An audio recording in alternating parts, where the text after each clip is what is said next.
ಭೋವಿ ನಿಗಮದ ಪ್ರಕರಣ ವಕೀಲೆ ಜೀವ ಆತ್ಮಹತ್ಯೆ ಕೇಸ್. ವಕೀಲೆ ಜೀವ ಆತ್ಮಹತ್ಯೆಯ ಮೆಗಾ ರಹಸ್ಯ ಆಡಿಯೋದಲ್ಲಿ ರಿವೀಲ್ ಆಗಿದೆ.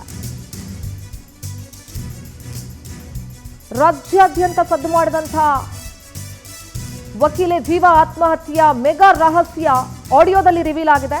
ಭೋವಿ ನಿಗಮದ ಮಾಜಿ ಎಂಡಿಯದ್ದು ಅಂತ ಹೇಳಲಾಗ್ತಾ ಇರುವಂತಹ ಆಡಿಯೋ ಈಗ ಲಭಿಸಿದೆ. ಪೊಲೀಸರು ಟಾರ್ಚರ್ ಕೊಡೋಕೆ ನಾನು ಕೊಟ್ಟ ದಾಖಲೆಗಳೇ ಕಾರಣ. ನಾನು ಕೊಟ್ಟ ದಾಖಲೆಯಿಂದ ಮಣಿವಣ್ಣನ್ ಸೇರಿ ಎಲ್ಲರೂ ಶಾಕ್ ಆಗಿದ್ರು. ನನ್ನ ಮೇಲಿನ ಕೋಪಕ್ಕೆ ವಕೀಲೆ ಜೀವಾಗೆ ಪೊಲೀಸರು ಕಿರುಕುಳ ಕೊಟ್ಟರು. ಇದೇ ಕಾರಣದಿಂದ ವಕೀಲೆ ಜೀವ ಆತ್ಮಹತ್ಯೆಯನ್ನ ಮಾಡಿಕೊಂಡಿದ್ದಾಳೆ. ಮಾಜಿ ಸಚಿವ ಗೂಳಿಹಟ್ಟಿ ಶೇಖರ್ಗೆ ಕಳುಹಿಸಿದಂತಹ ಆಡಿಯೋ ಈಗ ವೈರಲ್ ಆಗಿದೆ. ಮಾಜಿ ಸಚಿವ ಕೋಟಾ ಶ್ರೀನಿವಾಸ್ ಪೂಜಾರಿ ಮೇಲೆ ಗಂಭೀರ ಆರೋಪ ಇದೆ.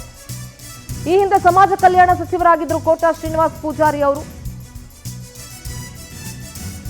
ಸದ್ಯ ಆಡಿಯೋದಿಂದ ಆತ್ಮಹತ್ಯೆಯ ಮೆಗಾ ರಹಸ್ಯ ರಿವೀಲ್ ಆಗಿದೆ. ಮಾಜಿ ಸಚಿವ ಗೂಳಿಹಟ್ಟಿ ಶೇಖರ್ಗೆ ಕಳುಹಿಸಿದಂತಹ ಆಡಿಯೋ ಈಗ ವೈರಲ್ ಆಗಿದೆ. ಮಾಜಿ ಸಚಿವ ಕೋಟಾ ಶ್ರೀನಿವಾಸ್ ಪೂಜಾರಿ ಮೇಲೆ ಗಂಭೀರ ಆರೋಪ ಕೇಳಿಬಂದಿದೆ. ಹಾಗಾದ್ರೆ ಆಡಿಯೋದಲ್ಲಿರುವಂತಹ ಆ ರಹಸ್ಯ ಏನು ಕೇಳಿಸ್ಕೊಳ್ಳೋಣ. ಈಗಲೇ ಫೋನ್ ಮಾಡಿ ತಿಳ್ಕೊಳ್ಳಿ. 21-22ಕ್ಕೆ ಎಷ್ಟು ಅಮೌಂಟ್ ರಿಲೀಸ್ ಆಗಿದೆ. ಅಷ್ಟರಲ್ಲಿ ಈಯಪ್ಪನ್ಗೆ 10 ಕೋಟಿ ಈಯಪ್ಪನ್ಗೆ ಕೊಟ್ಬಿಟ್ರೆ ಇನ್ನು 10 ಕೋಟಿ ಯಾರು ಕೊಡೋದು ಕೇಳ್ರಣ. ಕೇಳಿ. ಅಕೌಂಟ್ಸ್ ಆಫೀಸರು ಜೂನ್ 6 ಇದ್ದ. ಎಲ್ಲ ನಾನೊಬ್ಬ ಸಿಗಾಕೊಂಡ್ಬಿಟ್ಟಿದ್ದೀನಿ. ಎಲ್ಲ ನಮ್ಮ ಮೇಲೆ ಹೇಳೋದು ತಪ್ಪಿಸ್ಕೊಳ್ಳೋದು. ಕಾನೂನು ಡಾಕ್ಯುಮೆಂಟ್ಸ್ ಕೇಳುತ್ತೆ. ನನಗೂ ಕೋಟಾ ಶ್ರೀನಿವಾಸರಾವ್ ಪೂಜಾರಿಗೂ ಹಾಕ್ತಾ ಇರಲಿಲ್ಲ. ಫೈಲ್ ತೊಗೊಂಡೋಗಿದ್ದು ಈಗಲೇ ಕಾಲ್ ಮಾಡಿ ಸುಬ್ಬಪ್ಪನಿಗೆ.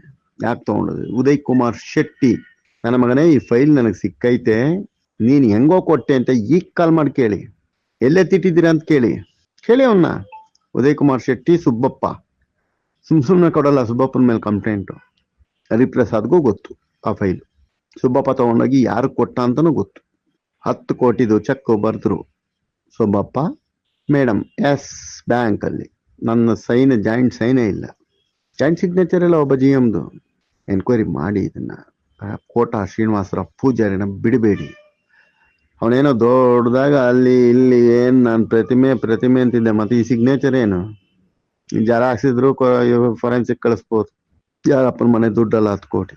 ಇದೇ ಥರ ಅವನು ಎಲ್ಲ ನಿಗಮಗಳಲ್ಲಿ ಎಷ್ಟು ಮಾಡಿದ್ದಾರೆ ಲೆಕ್ಕ ಹಾಕೊಳ್ಳಿ. ಇದರಲ್ಲಿ 50% ತೊಗೊಂಡವ್ರೆ ಅಂದರೆ ಅಂಬೇಡ್ಕರಲ್ಲಿ 50%, BCM ಇತ್ತು ಅಯ್ಯಪ್ಪನ ಹ್ಯಾಂಡೋವರಲ್ಲಿ, ಅದರಲ್ಲಿ ಎಷ್ಟು ಕೇಳಿ.